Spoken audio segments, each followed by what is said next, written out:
Κυρίες και κύριοι, αυτό το δίσκο που θεωρώ την καλύτερη δουλειά που ως τα τώρα έχω κάνει, τον αφιερώνω σε όλους τους ξενιτεμένους Κρήτες, σε όλους εκείνους που κάποτε αυτή η φτωχή πατρίδα δεν χωρούσε και τους ανάγκασε να πάρουν το δρόμο της ξενιτιάς, σε αυτούς που δεν τις κράτησαν καμιά κακία, αλλά που πάλεψαν και που συνεχίζουν να παλεύουν για να κάνουν μεγάλο και σεβαστό το όνομά της στα πέρατα του κόσμου. Σ' όλους εκείνους που σήμερα είναι δαχτυλοδειχτούμενοι στη δεύτερη τους πατρίδα, ακριβώς γιατί δεν τους έλειψε η εργατικότητα, η λεβεντιά και η σκέψη. Χαρά και αγαλίαση αισθάνεται όποιος σκεφτεί πως στις Ηνωμένες Πολιτείες Αμερικής οι Έλληνες καθηγητές πανεπιστημίου ξεπερνούν τις 2.500. Μόνο στα 4 από τα 10 καλύτερα πανεπιστήμια των Ηνωμένων Πολιτειών οι Έλληνες καθηγητές πρώτης βαθμίδας ξεπερνούν τους 300. Αριθμοί που δείχνουν τις δυνατότητες, τις απεριόριστες μιας ράτσας περήφανης που όταν δεν αλληλοσπαράσεται δεν έχει άλλα περιθώρια από το να μεγαλουργεί. Σ' όλους τους ξενιτεμένους Κρήτες αφιερώνω 2 μαντινάδες. Την πρώτη μου την έστειλε από την Αυστραλία η Σταματούλα η Μιχελινάκη. Στις τελευταίες μου στιγμές, Θεέ μου ζητώ μια χάρη, Τσικρίτης χώμα ιερό να βάλω μαξελάρι. Τη δεύτερη μου είπε όταν μετά από 20 χρόνια ξανασυναντηθήκαμε, ο Γιώργος ο Γεριανάκης που ζει στο Σαν Φραντζίσκο. Βιτόρο, μια χάρη σου ζητώ στα ξένα ανεμποθάνω. Έλα, πάρε το σώμα, θάψε το στο ψιλορίτι απάνω.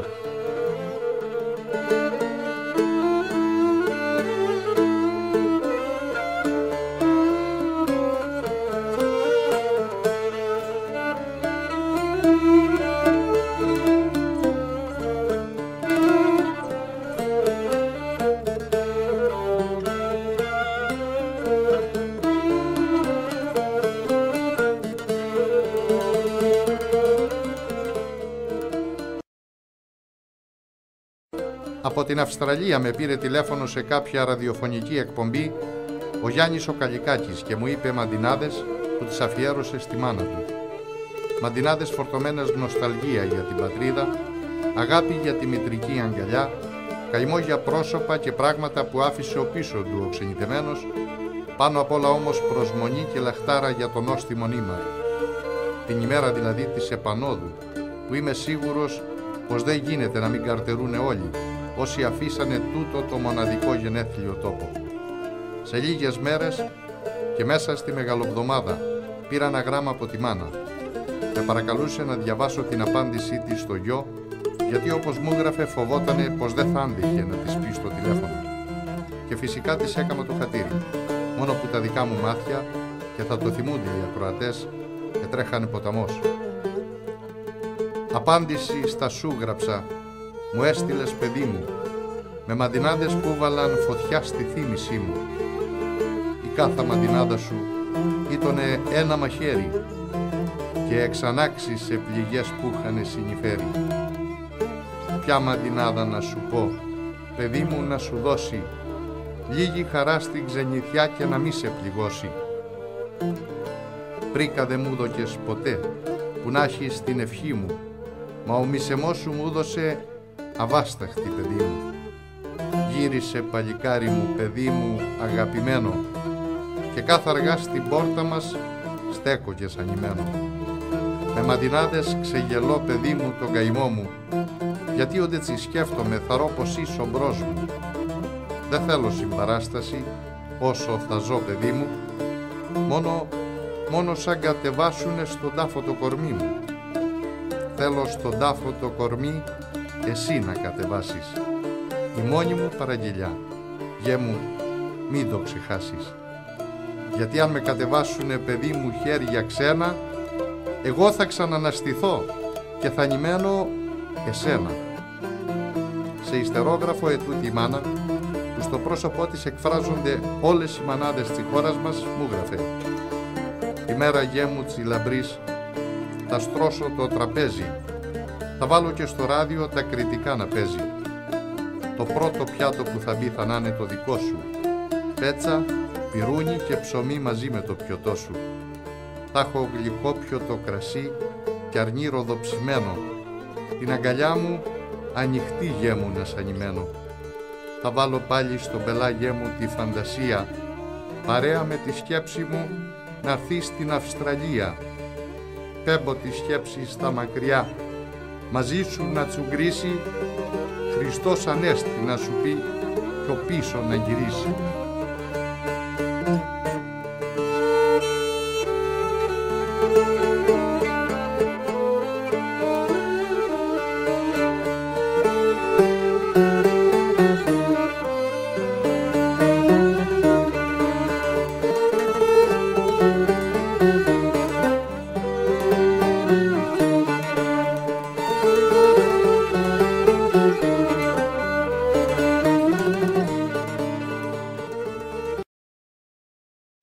Στο Βελιγράδι σπούδασε ο Νίκος ο Βαρδαλαχάκης, ένας νέος κρουσανιώτης, ιδιαίτερα πρικισμένος και άνθρωπος και μαντιναδολόγος. Κάποτε έστειλε γράμμα στην κοπελιά του.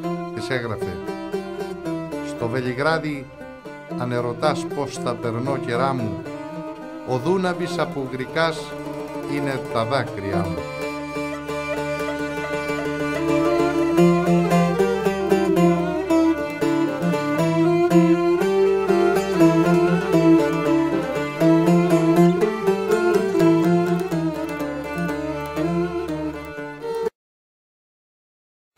Την άνοιξη του 1993 μου ήρθε η πρόσκληση να πάω στην Αμερική. Ο Σύλλογος Κριτών Νέας Υόρκης, ο Μίνωας, με τον πρόεδρό του, τον πολύ καλό φίλο τον Γιώργο τον Αγγελάκη, με καλούσε να πάρω μέρος στον ετήσιο χορό του, που έγινε στο πολυτελέστερο καζίνο του κόσμου, το Taj Mahal της Νέας Ιερσέης. Από τους τηλεθεατές της εκπομπής «Η γειτονιά του φεγγαριού» ζήτησα μαντινάδες για να διαλέξω μια και να την πω εκείνη τη βραδιά. Ήρθαν χιλιάδες και τελικά διάλεξα 4, μια για κάθε νομό της Κρήτης. Του Νεκτάριου του Κλωστράκη από τα Χανιά. Την Κρήτη εσφιχταγκάλιασα και πήρα τα φιλιάτζι και φέρνω τα χαιρετισμούς στα κρυβοθόρητάτζι. Ενός από τον Κρούστα του Μεραμβέλου. Μπορεί απόψε να πατώ στ'Αμερική στη μέση, μα αισθάνομαι πως ήλαξε η ίδια η Κρήτη θέση. Της νίκης της Χριστάκη από το Απεσοκάρι. Αέρα, χώμα και νερό βαστό του ψιλορίτη. Προζύμι να ζυμώσετε, να πλάξετε μια Κρήτη. Του Γιώργου του Σαριδάκη του δασκάλου. Από την Κρήτη μια ευχή ήρθα να σας αφήσω. Να μην γυρίσεις, μου παινε, να δεν τζιφέρεις πίσω.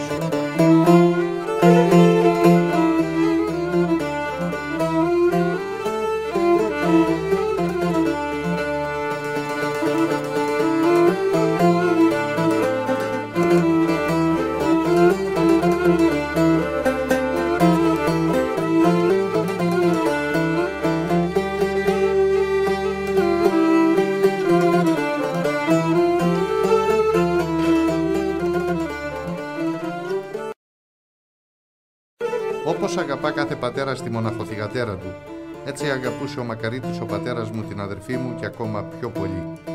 Θα τον επρόλαβε ο χάρος και δεν τον άφησε να την επαντρέψει και ύστερα να κλείσει τα μάτια. 1 χρόνο μετά το θάνατό του, την εστεφανώσαμε στο Κυπαρίσι.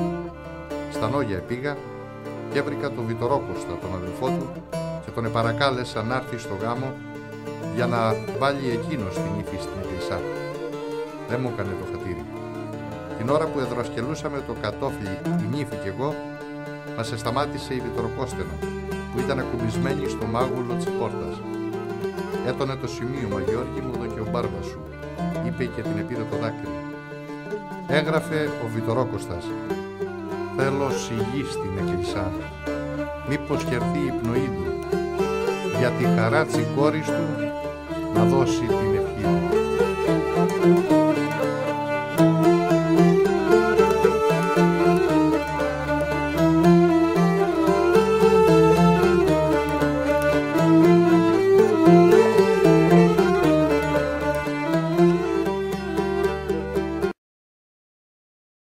Σε ένα διάδρομο του Βενιζελίου, Αντάμωσα μια μέρα τον γιατρό τον Μιχάλη τον Νεωνάκη, που ειδικευότανε στην οτορινολαριγκολογική κλινική του νοσοκομείου και που αγαπούσε με πάθος την Κρήτη και τον πολιτισμό της.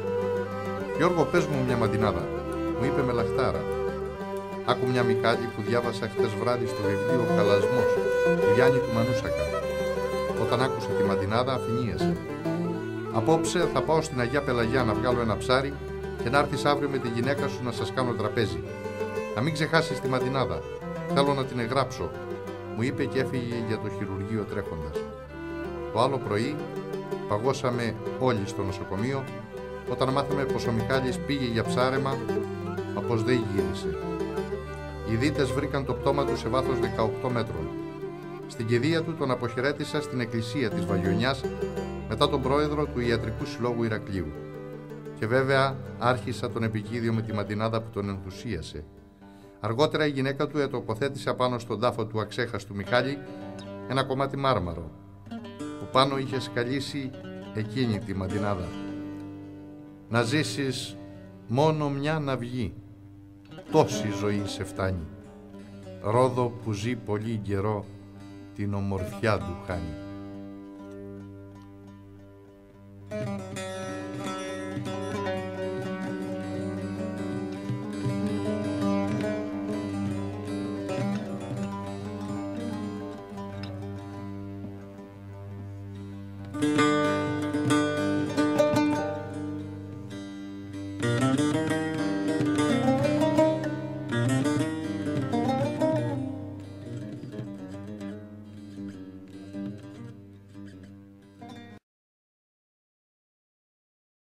Ο άδικος χαμός του Ανάστοτου Φασουλά, του ταγματάρχη, που σκοτώθηκε σε τροχαίο, ευήθησε στο πένθος ολόκληρη την ανογενή κοινωνία.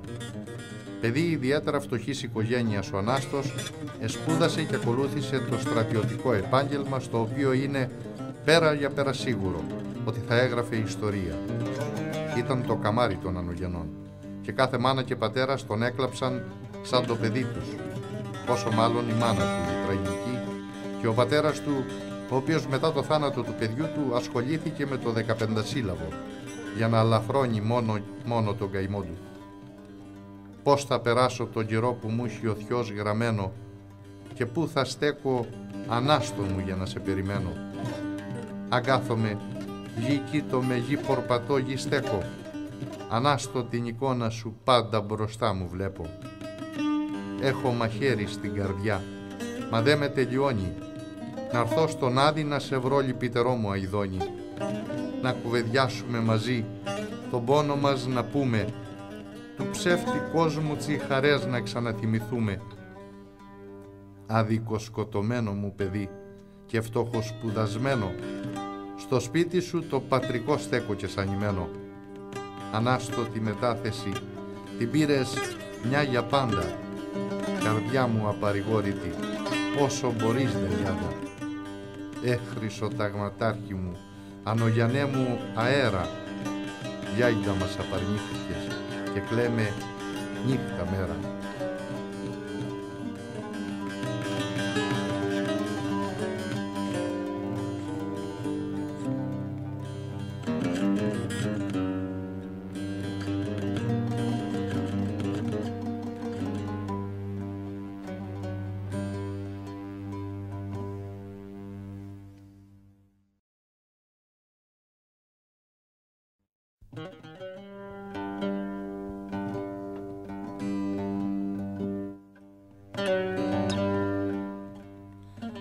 Στο 6ο έτος της ιατρικής, ο Βασίλης ο Αναπολιωτάκης και σκοτώθηκε σε τροχαίο. Ο πατέρας του, ο Γιώργης, ήρθε μια μέρα στο Βενιζέλιο και με βρήκε. Ήθελε να του βρω μαντινάδες για να βάλει απάνω στον τάφο. Πήρα αμέσως τηλέφωνο στον πεύκο της Βιάννου, τον Μιχάλη το Στεφανάκη. «Να τι», μου είπε την επομένη ο Μιχάλης. «Πριν να σε δω στην εκκλησά, γαμπρό να καμαρώσω, στο φέρετρο σε στόλισα του χάρου να σε δώσω. Αντί κουφέτα να κερνώ τς ανθρώπους στη χαρά σου, μαυροδημένη μάνα σου δίνει τα κόλληβά σου. Ποιος ήθελε να μου το πει, να μην τον σκοτώσω, πως θα σε σπούδαζα γιατρό του χάρου να σε δώσω. Πέ μου, Πέ μου με ίντα καρδιά θα ζω στον κόσμο τον απάνω και πώς θα ψήνω κόλληβα, μνημόσυνα να κάνω. Άνθρωπος να μην έρχεται στη θέση τη δική μου. Εγώ πρέπει να πόθαινα, να ζεις εσύ παιδί μου. Αν η ψυχή σου με θωρεί, έτσι να μου μιλήσει. Άνθρωπος άλλος δεν μπορεί να με παρηγορήσει. Αν βρεις στον άδει κοπελιά γέ μου, μη με ξεχάσεις. Κάμε μου πρόσκληση να έρθω πριν την αραβωνιάσεις.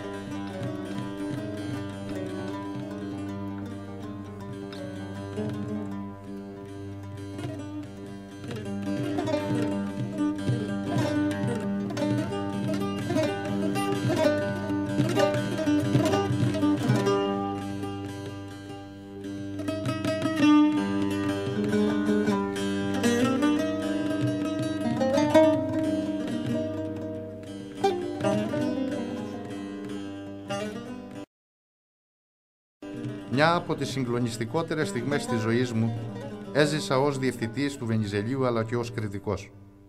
2 αδελφές μας έφεραν στο νοσοκομείο σκοτωμένες σε τροχαίο. Ο πατέρας των 2 κοριτσιών, ο Δημήτρης ο Μπατζακάκης, ένας 55άρης κάτοικος του Φουρνοφάραγκου, έπαθε αμόκ κάποια στιγμή και εξεπάτωνε τούφες στα μαλλιά της κεφαλής του. Τον αρπάξανε ογλίγορα οι δικοί του. Κάποιος που με γνώρισε μου φώναξε: «Κύριε Βιτόρε, βοήθησέ μας». Μόλις άκουσε το επίθετό μου, σταμάτησε. Εστράφηκε και ως σαν το πληγωμένο αγρίμι με κοίταξε παραμονεμένος.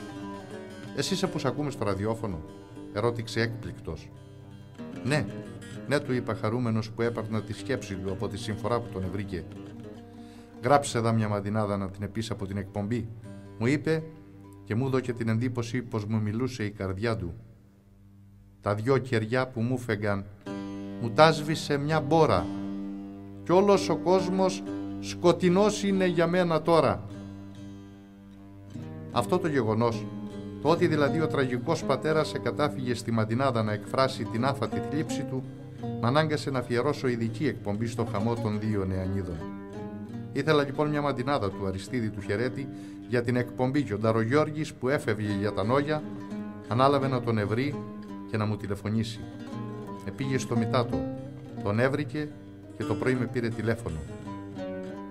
Επαράγγελνε λοιπόν ο Αριστίδης στον τραγικό πατέρα: «Ό,τι και μπει στη μοίρα σου, λίγο θα είναι πάλι.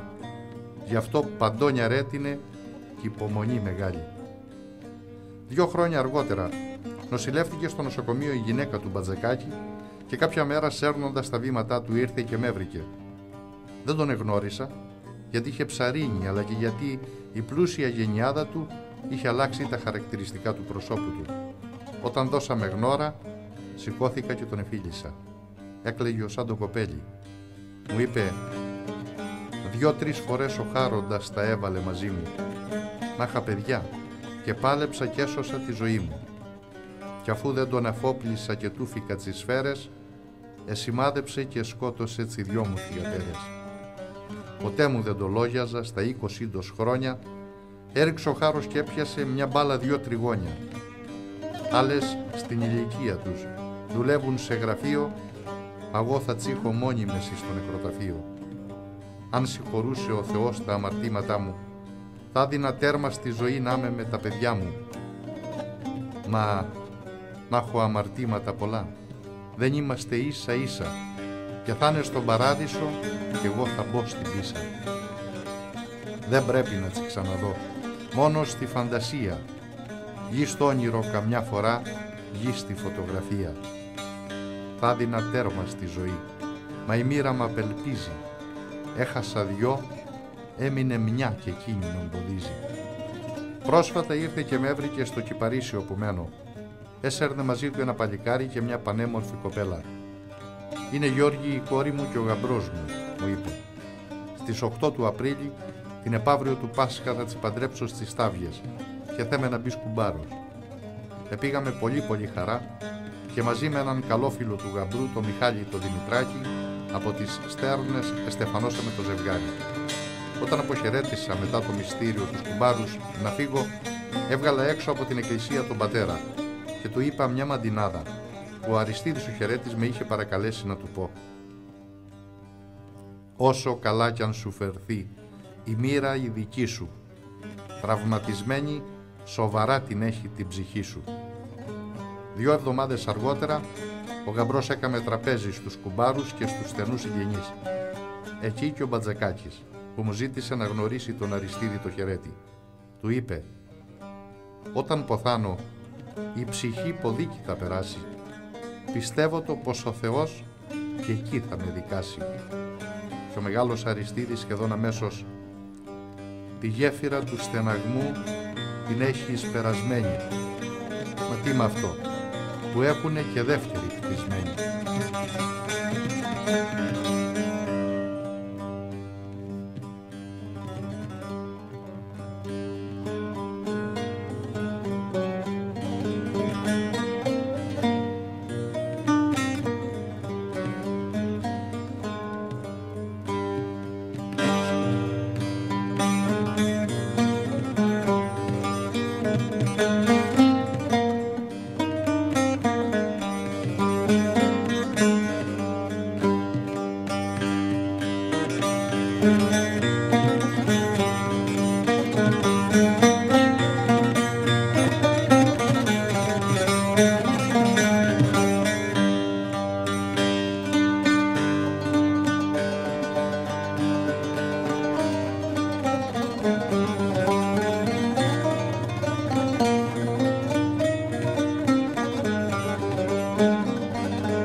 κάποιοι άνθρωποι που η μοίρα της χτυπάω σαν τα χταπόδια.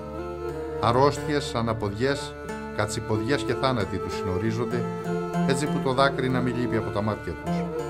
Ένας τέτοιος άνθρωπος, ιδιαίτερα άτυχος, υπήρξε ο Γιάννης ο Λουλάκης στην Εθιά, αδελφός του Μανώλη του Λουλάκη, του γνωστού μαντιναδολόγου. Το 1938 ο άτυχος Γιάννης έθαψε ένα του γιο, τον Χαραλάμπη, 25 μόλις χρόνων. Το 1955 ξαναφίλησε για στερνή φορά έναν άλλο γιο, τον Μανώλη, 35 χρόνων, πατέρα 2 παιδιών. Άρρωστος με λευχαιμία ο Μανώλης και ο πατέρας ξενύχτησε τα 2 τελευταία βράδια στο μαξελάρι του. Κάποια στιγμή με την βία σηκώσανε το γέροντα πατέρα και τον επήγανε στο σπίτι του για ύπνο. Τότε ξεψύχησε ο Μανώλης. Με τάβλες του έφτιαξαν ένα πρόχειρο φέρετρο και όταν όλα ήσαν έτοιμα, επήγε ένας και ξύπνησε το γέρο. Μόλις άκουσε το κακό χαμπάρι, εμονολόγησε «Θεέ μου πάλι μαχαιριά χωρίς να ξεματώσω και πώς θα σκάψω πάλι γης και μέσα να σε χώσω». Ύστερα κίνησε για το σπίτι του νεκρού. Σαν αντίκρισε το καπάκι του φερέτρου, έπιασε τα μαλλιά του. «Τον κακομοίρη ντάλπιζα, κιντάβανα στο νου μου, με τα ταυλιά τη χτίσανε την κατοικιά του γιού μου». Με σαλεμένα σχεδόν τα λογικά πήρε φόρα να χτυπήσει το κεφάλι στον τοίχο, θα τον επρολάβανε 2-3 άντρες και τον επιάσανε. Κλαίγοντας άρχισε το μυρολόι «Αφήστε με να σκοτωθώ, να κακοθανατήσω, να μην προλάβω γιώκα μου νεκρό να σε φιλήσω». 3 χρόνια αργότερα έπρεπε να στεφανώσει το γιο του το μικρότερο. Σαν άρχισε το γλέντι, κάποιοι μερακλείδες τον εσκεφτήκανε και πήγανε από το σπίτι να τον εφέρουνε στο μαγαζί όπου γινόταν η ξεφάντωση. Όλοι βοβαθήκανε και περιμένανε να ακούσουνε μαντινάδες από τα χείλη του. Μαντινάδες που, όπως πιστεύανε, θα είχανε αναφορές στους 2 νεκρούς γιους. Πάνω εκεί μπήκε αλαφιασμένος ένας πουργίτης μέσα στο κέντρο και όλοι φωνάζοντας προσπαθούσαν να πιάσουν το ξεστρατημένο πουλί. Το λόγο επήρε ο πονεμένος πατέρας «Αφήσετε το πουλί, μην το ζυγώνετε όλοι, γιατί θα να είναι η ψυχή του γιού μου, του Μανώλη». Κάποια στιγμή έφυγε το πουλί, ο Λιράρης ξανά πιασε τη λύρα και ο Λαγουθιέρης το λαγούτο και το γυρίσανε στο χηματικό. Πριν βουρκώσει ο γέρος και φύγει, είπε μια μαντινάδα «Ποτέ δεν το φαντάστηκα κι ούτε και λόγια ζάτο, να προπατώ πάνω στη γης και η γη μου να μπω κάτω». 1 χρόνο αργότερα πέρασε ένας πλανόδιος φωτογράφος και ο άμυρος πατέρας του έδωσε μια μικρή φωτογραφία του Μανώλη. «Να την εμεγεθύνεις όσο παίρνει», είπε με βουρκωμένα μάτια. Σε 1 μήνα ο φωτογράφος έφταξε στο χωριό με τη φωτογραφία του Μανώλη. Σαν Άγιο Δισκοπότερο την έπιασε στα χέρια του ο πατέρας που άφησε τη φωτιά που έκαιγε τα σωθικά του να βγει όξω. «Ανάθεμα να έχουνε οι φωτογράφοι όλοι, που δεν σου βάλανε φωνή να μου μιλείς, Μανώλη, να με ρωτήξεις, να μου πεις πώς τα περνάς τα γέρα και ίντα κάνουνε τα ορφανά που σούφικα, πατέρα».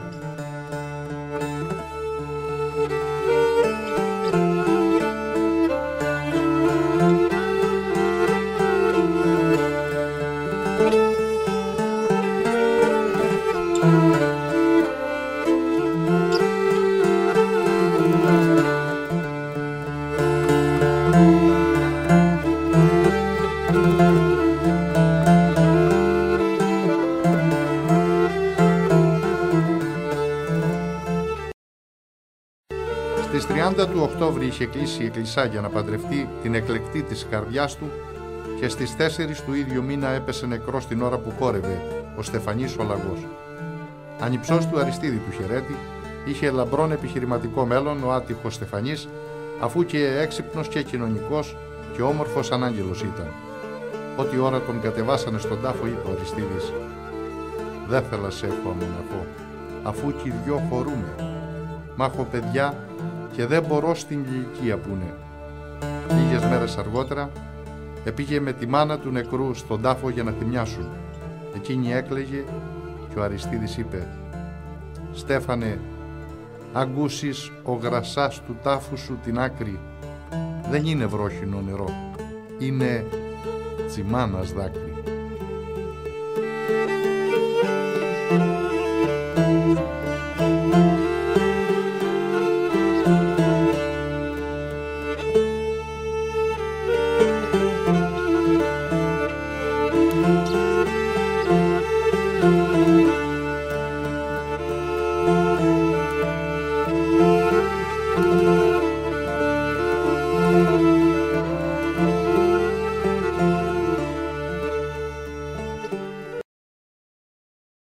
Όταν επισκέφτηκε για πρώτη φορά σαν πατριάρχη στην Κρήτη ο Βαρθολομαίος και στην εκδήλωση την πρώτη στο λιμάνι του Ηρακλείου, παρουσία του τότε Πρωθυπουργού Κωνσταντίνου Μητσοτάκη και του Δημάρχου Ηρακλείου Κώστα Κληρονόμου, άρχισε την ομιλία του με μια μαντινάδα. «Μη φανταστείτε ότι ποτέ θα αφήσω την καρδιά μου να πάψει να χτυπά για σας, ας είστε και μακριά μου». Ακριβώς γιατί σεβάστηκε την κουλτούρα της Κρήτης και έδωσε τόσο κύρος στη μαντινάδα, έκανα ειδική εκπομπή στο ραδιοφωνικό σταθμό Ηρακλείου και ζήτησα από τους ακροατές μαντινάδες για να χαράξω πάνω σε ένα κριτικό μαχαίρι τις δυο καλύτερες. Μαζί δε με μια κασέτα της εκπομπής, ο διευθυντής του σταθμού Ηρακλείου, ο Δημήτρης ο Παπαμαθεάκης, του έδωσε το ασημένιο μαχαίρι πάνω στο οποίο χαράχτηκαν από τη μια η μαντινάδα του Γιώργη του Σαριδάκη. «Σμύρνα δεν έχω, για χρυσό ο βολός δεν φτάνει, μα την καρδιά μου ανεντιθές κάνω για σε λιβάνι». Από την άλλη ήταν η μαντινάδα της απίθανης Κωστούλας Περάκη από τη Σιτία. «Βαρθολομαίε, μια ευχή η Κρήτη θα σου δώσει, σαν πας στην πόλη ο βασιλιάς να έχει ξεμαρμαρώσει».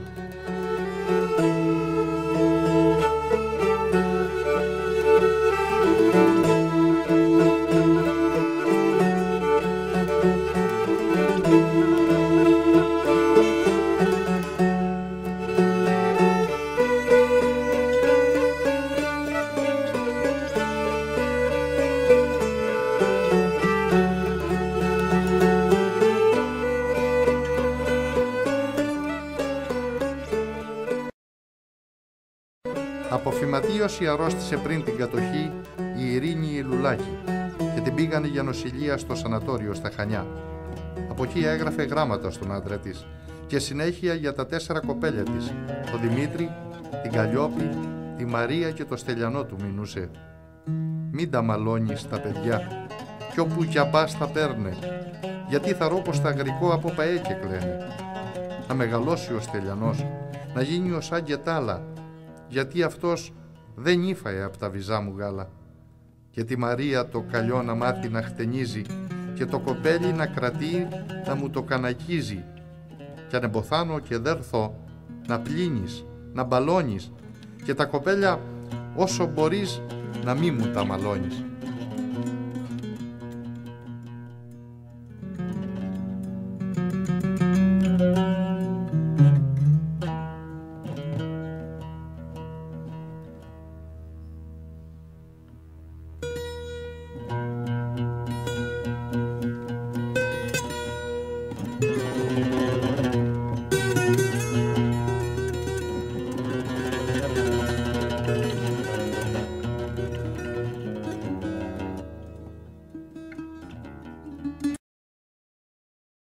Τη δεύτερη εγχείρηση ανοιχτής καρδιάς έκαμε στη Θεσσαλονίκη ο βουλευτής ο Θανάσης ο Σκουλάς. Όταν επέστρεψε στο Ηράκλειο, επαράγγειλε ένα μαχαίρι ασημένιο να το στείλει δώρο στον καθηγητή τον Σπύρου, που τον εγχείρησε και ήθελε να βάλει απάνω σε κάθε πλευρά μια μαντινάδα. Έβρικε το Μανώλη το Βιτόρο που του είπε «Η μαχαιριά σου στην καρδιά σημάδι δεν θα αφήσει. Αυτή μου χάρισε ζωή, αντίς να μου στερήσει. Δεν αφαιρούνε τη ζωή πάντοτε τα μαχαίρια, χαρίζουντι σαν βρίσκονται σε δυο πιτίδια χέρια».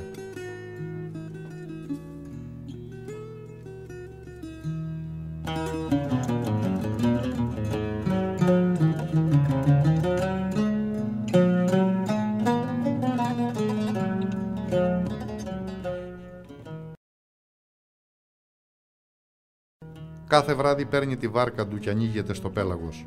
Όποιον κι αν ρωτήσεις σου λέει πως πάει για ψάρεμα. Κι όμως, στην απόλυτη σιωπή που βασιλεύει κάποιες φεγγαρόλουστες βραδιές στις παραλίες του Λιβικού, μόνο όποιος γρικά με τις κεραίες της ψυχής θα νιώσει το μυστικό, τον αβάσταχτο πόνο του Σταυρουλονικόλα που αγάπησε όσο κανείς άλλος. Όσα χυμένα δάκρυα έχω για μιαν αγάπη, φτάνουνε να ποτίσουνε όλα τσιγί στα άνθη. Στου πληγωμένου την αυλή, λουλούδια πώς να ανθίσουν, που καύγουνε τα δάκρυα που χύνει ό,τι ποτίσουν. Ήρθες και πάλι σήμερο στη σκέψη μου σαφύρης κι έφυγες απ' τα μάτια μου δάκρυ για να με φτύρεις. Δεν θέλω να το δει κανείς του πόνου μου το δάκρυ και τραγουδώ όταν φανεί στον αματιόν την άκρη.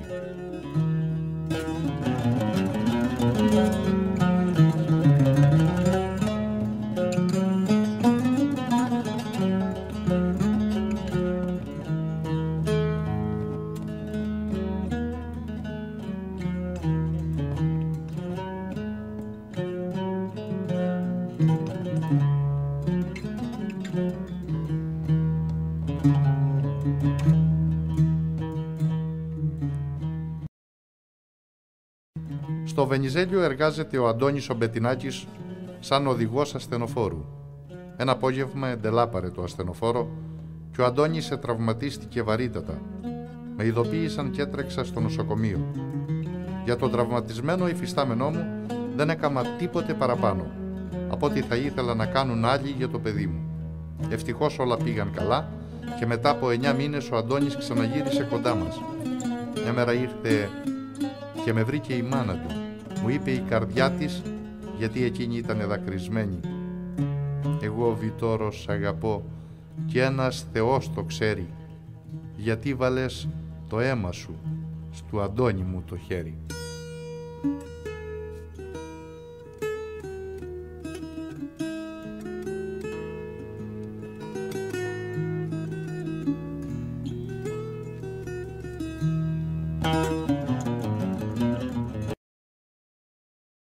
Από το Μακαρίτη τον πατέρα μου άκουγα πάντα τα καλύτερα λόγια για τον Κώστα τον Κεφαλογιάννη. Τον Κουντόκοστα, όπως ήταν ευρύτερα γνωστός, έτυχε να γνωρίσω στο Απολώνιο, αρρωστάρι από την ξορκισμένη αρρώστια, και θαύμασα την παλικαριά του απέναντι στο θάνατο. Όταν πέθανε, ο Σταύρος ο Βιτόρος του αφιέρωσε μια μαντινάδα: «Αφού σε τούτη τη ζωή τίποτα δεν μπομένει, στον κάτω κόσμο μάθετσι πως ζουνε οι ιατριωμένοι».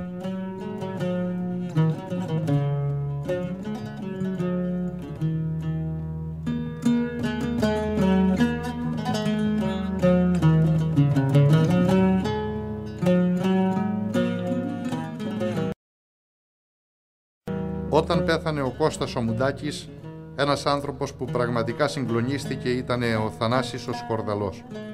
Φίλοι καλοί, οι δυο γίγαντες της κριτικής μουσικής έδειχναν με τη φιλία τους το δρόμο στους νέους λιράριδες, ένα δρόμο απαλλαγμένο από μικρότητες.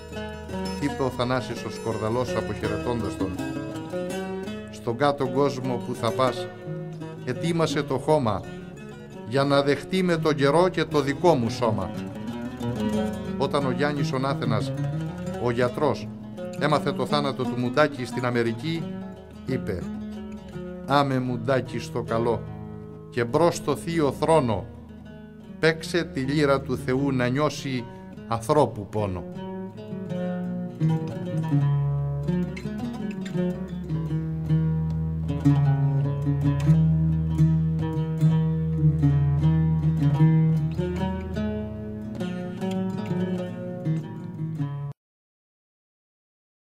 Όταν πέθανε ο Νίκος ο Ξυλούρης, ο γνωστός όλη την Κρήτη μεγάλος μαντιναδολόγος Μίτσος Σταυρακάκης είπε: «Ανάθεμά σε κυνηγέ που σκότωσε στα Ιδώνη και μαυροντήθηκε η αυγή και μπλιό δεν ξημερώνει».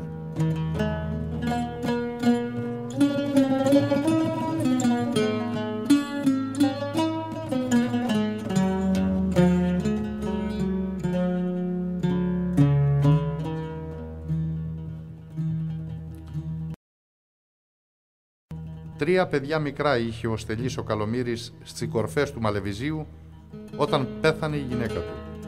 Φίλοι και δικοί τον πίεζαν να ξαναπαντρευτεί. Ένα βράδυ σε μια καντάδα απάντησε με μια μαντινάδα: «Τ' άστρο που ξημερώνεται στον τάφοτζι από πάνω, εκείνο θα ρωτήσω εγώ κι ό,τι μου πει θα κάνω». Περιττό να πούμε πως δεν ξαναπαντρεύτηκε.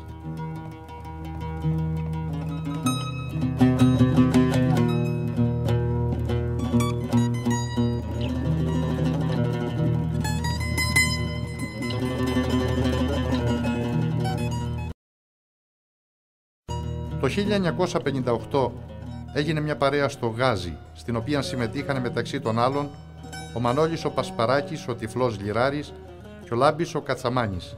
Κάποια στιγμή ένας μικρός ειδοποίησε την παρέα πως έφεραν από το Ηράκλειο κάποιο συγχωριανό νεκρό. Ο Λιράρης, ο απίθανα μεγάλος Μανώλης Πασπαράκης, είπε «Πάβουνε όλες οι χαρές, ό,τι χαρές και να είναι. Σκολούνε λύρες και βιολιά όταν νεκρό περνάνε». Τη χερούκλα του εσήκωσε ο Λάμπης ο Κατσαμάνης και οι άλλοι του δώσανε το λόγο. «Νικάει λύπη τη χαρά και παν και προσκυνούνε, νεκρό σταυρό και χαιρετούν τς ανθρώπους που πενθούνε». Σε αυτό το σημείο όλη η παρέα πήγε στο σπίτι που είχανε το λείψανο και αφού εσυλληπιθήκανε τους οικείους και φιλήσανε το νεκρό, εξαναγυρίσανε στο γλέντι. Ο Λιράρης και πάλι άνοιξε θέμα βασισμένο στη δική του δυστυχία. «Εμέ η καρδιά μου δε γελά, αν κάνει και παιχνίδια. Οι νύχτες μου είναι σκοτεινές και οι μέρες μου τα ίδια». Ο Κατσαμάνης και πάλι πήρε το λόγο και απάντησε αισιόδοξα στην τόση πίκρα. «Θα ξημερώσει και για σε μια μέρα που θα λιάζει και το κορμί σου ανάπαυση θα βρει να μη στενάζει».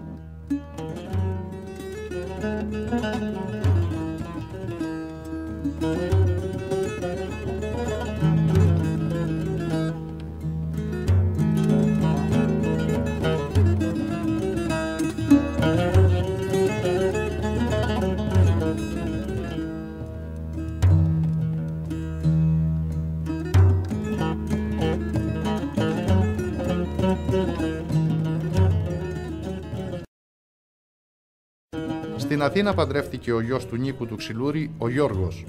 Στο γάμο πήγανε πολλοί φίλοι και συγγενείς. Μετά το γάμο μαζευτήκαν οι Ξυλούριδες στο σπίτι του αξέχαστου Τροβαδούρου κι αν ήτανε δυνατόν, αφού ο Ψαραντώνης ήτανε παρόν, να μην το γυρνούσανε στο γλέντι.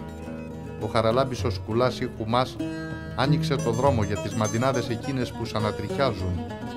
«Απόψε μουσαφίριδες έχεις από το χωριό σου, έλα και στεφανώνουμε τον κανακάρι γιο σου».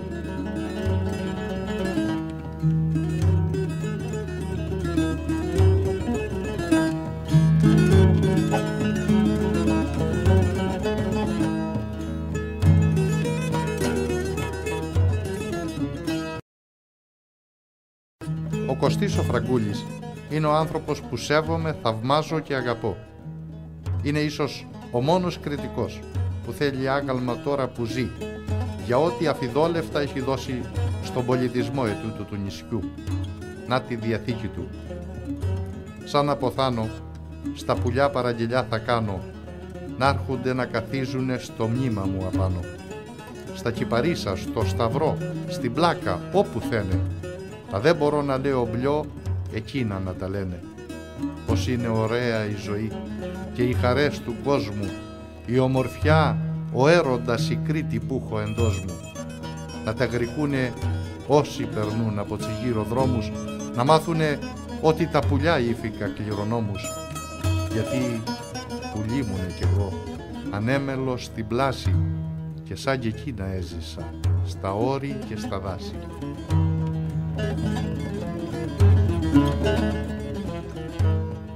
Επήρεμε να με ευχαριστήσει ο Κωστής ο Φραγκούλης για τις μαντινάδες που τα αφιέρωσα σε κάποια εκπομπή και ήτανε στα αλήθεια συγκινητικός, τόσο στον τρόπο τον ευγενικό που με ευχαρίστησε, όσο και στα ειλικρινή του συγχαρητήρια για τη μικρή μου προσφορά στην Κρήτη. Την επόμενη μου στείλε το βιβλίο του με τον τίτλο «Δίφορα». Μου είχε και αφιέρωση, γραμμένη με τσικαρδιά στο χέρι. Στον απροσκύνητο κριτήκαρο Γιώργο Βιτόρο. Όσο γρικούνται μπαλωθιές και κοντιλιές στη ρίζα, κάτεχε η Κρήτη μάχεται σκληρά στα μετερίζα. Κι όσο βαστούνε τάρματα άντρες με μαύρα γένια, θα μένουνε απροσκύνητα τσικρίτη στα μπεντένια. Χάρισμα το βιβλίο μου κάνω να το διαβάσεις, γιατί πατείς στα ζάλα μου και να με ποπεράσεις. Κωστή Φραγκούλη δάσκαλε, δεν ξεπερνούνε τον αγητό πουλιά ξεπετασάρια. Όσο ψηλά κι αν εμπετούν, δεν του πατούν τα χνάρια.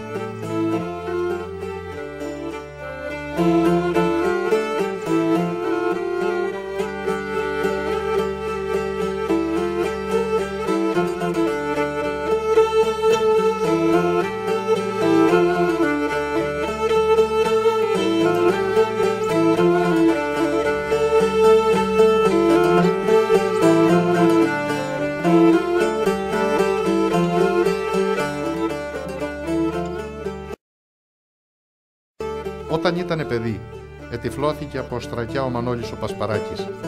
Τούτη η ατυχία στάθηκε αφορμή ίσως να αναπτυχθεί μια αγάπη ανάμεσα στον άτυχο Μανώλη και στον πατέρα του, που έχουνε να πούνε πως δεν είχε το προηγούμενό της. Του αγόρασε λύρα κι ήταν εκείνος που τον έσπρωξε να γίνει λιράρης. Όταν πέθανε ο πατέρας του, ο Μανώλης ζήτησε να τον επάνε στο νεκροταφείο. Σαν κατεβάσανε τον νεκρό στον τάφο, ο γιος έσυρε από το κελίφι τη λύρα για να κάμει και τσιπέτρες να κλάψουν. Φεύγεις ψυχή μου ψυχής, γλυκιά παρηγοριά μου, που με τα μάτια σου τα δυο φέγγαν και τα δικά μου. Χρέος το θεώρησαν οι Ανογεννοί λιράριδες όταν με τη σειρά του πέθανε ο Μανώλης ο Πασπαράκης να τον κυδέψουνε με λύρα. Πάνω στον τάφο του μεγάλου λιράρη τελειώθηκε γλέντι, μόνο που οι μαντινάδες που υπόθηκαν εσυγκλώνησαν αυτούς που τον εσυνόδεψαν στην τελευταία του κατοικία. Είπε ο Γιάννης ο Πασπαράκης: «Νεκροί που αναπάβεστε μέσα στη γη στο χώμα, κάμετε τόπο και έρχεται ενούς Μερακλή το σώμα». Είπε ο Μανώλης ο Μανουράς η Κουρκουτάκης: «Απόντανε γεννήθηκες στα σκοτεινά πατούσες, τον κόσμο δεν εγνώρισες κι όμως τον εγλεντούσες». Είπε ο Δημήτρης ο Πασπαράκης: «Μάρμαρο μη βαροπατείς, πουλιά μη γελαϊδείτε, εδώ κοιμάται Μερακλής, να μην τον ενοχλείτε». Είπε ο Μανώλης ο Καλομύρης ηλιώντας: «Ένα μεγάλο Μερακλή πλάκα βαριά σκεπάζει και με τσαγκάλες ανοιχτές η γης τον αγκαλιάζει». Είπε ο Βασίλης ο Φασουλάς: «Το Μερακλίδο ύπρεπε εξαίρεση να κάνει, ο χάρος και ξεχωριστά πουτσάλους να τσιβάνει». Τέλος ο Άρης ο Χερέτης: «Έφυγες και δεν έκουσα την παραπόνεσή σου, πως θελαβρείς τον τάφο σου, ως ήταν τη ζωή σου. Με λύρα σε κυδέψαμε κι όμως τα μάτια κλαίνε για μερακλίδες που πρέπει ποτέ να μην μισένε».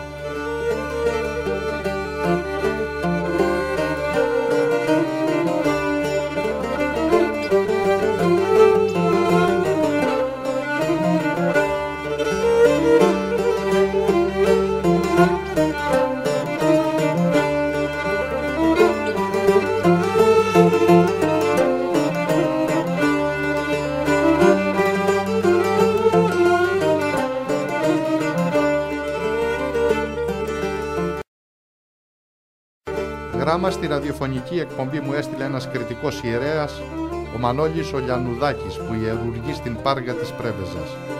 Ήτανε γεμάτο αγάπη για την Κρήτη αυτό το γράμμα, μα και γεμάτο πόνο, αφού εκαυτηρίαζε τη μόδα της εποχής, να πουλούνε δηλαδή οι κριτικοί τις περιουσίες τους στους ξένους. Το τέλος τους προέτρεπε με μια μαντινάδα ο αγαθός Λεβίτης: «Να μην πουλείτε κριτικοί χώματα δοξασμένα, γιατί πουλείτε και οστά που είναι σ' αυτά θα μένα».